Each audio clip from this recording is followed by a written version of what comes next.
Tan tan. Yes, আইসা এদিকে আইসা। আমি হচ্ছে প্রথমবার, মানে এটা আমার হাতে তৈরি পোড়া পিঠা বানিয়েছি, কোনোদিন বানাইনি। তেলে ভাজা টাইপের জিনিসপত্র তো অনেক রকম চেষ্টা করেছি, বা ওগুলো করাটা সহজ, কিন্তু পোড়া পিঠাটা মাপজোক ঠিকঠাক জানতে হয়।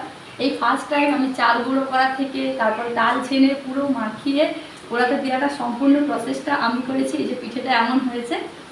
আর পোড়া পিঠেটা হচ্ছে কেমন হবে না হবে, তোমাদের দাদাভাই কালকে ভিডিও করবে বলছিল যে তৈরি করছি, ভিডিও করবে। আমি বলি ফার্স্ট টাইম বানাচ্ছি, যদি ঠিকঠাক না হয় তাই ভিডিও করতে হবে না। তাই আজকে পোড়াটা সুন্দর হয়েছে দেখে তোমাদের সাথে শেয়ার করছি।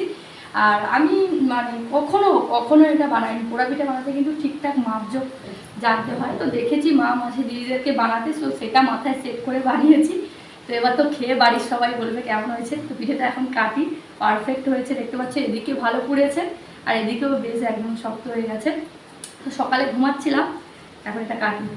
সকালে ঘুমাচ্ছিলাম, মামনি আমাকে ডাকলো যে তুই পিঠে বানিয়েছি, দেখবে তো পিঠেটা কেমন হয়েছে। তো আমি উঠে তো ভীষণ খুশি, কারণ দেখ একদম পারফেক্ট হয়েছে। ভিতরটা দেখো কাছ থেকে, একদম কিন্তু নরম নেই, দেখো সুন্দর হয়েছে। আমার এটা দেখাচ্ছিলাম, এই দেখো একদম পারফেক্ট হয়েছে।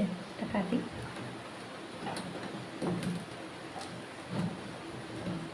এবার তো খেয়ে রিভিউ দেওয়ার পালা, বাড়ির সবাই খেয়ে রিভিউ দেবে। কাটি, অল্প একটু মা আর বাবার জন্য রেখে দেবো। মা আর বাবা আসবে, প্রথমবার তার মেয়ে হচ্ছে, তাদের নিয়ে পিঠে বানিয়েছে, পোড়া পিঠে আবার।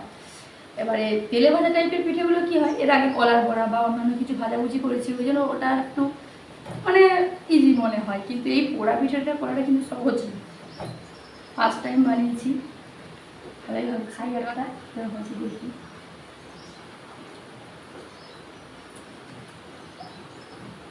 এই তো নারকেল দিন, নারকেল পাবো কোথায় এখন?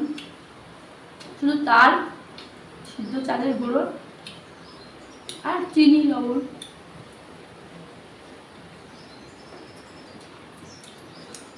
এই যে এখানে পিঠেটা কেটে আর রেডি করে রেখেছি, এই কৌটোর মধ্যে রেখেছি। এটা হচ্ছে মামনি আর বাবু খাবে, আর এই মা আর বাবা এলে খাবে, তাই অর্ধেকটা রেখেছি, সবাই মিলে খাবো।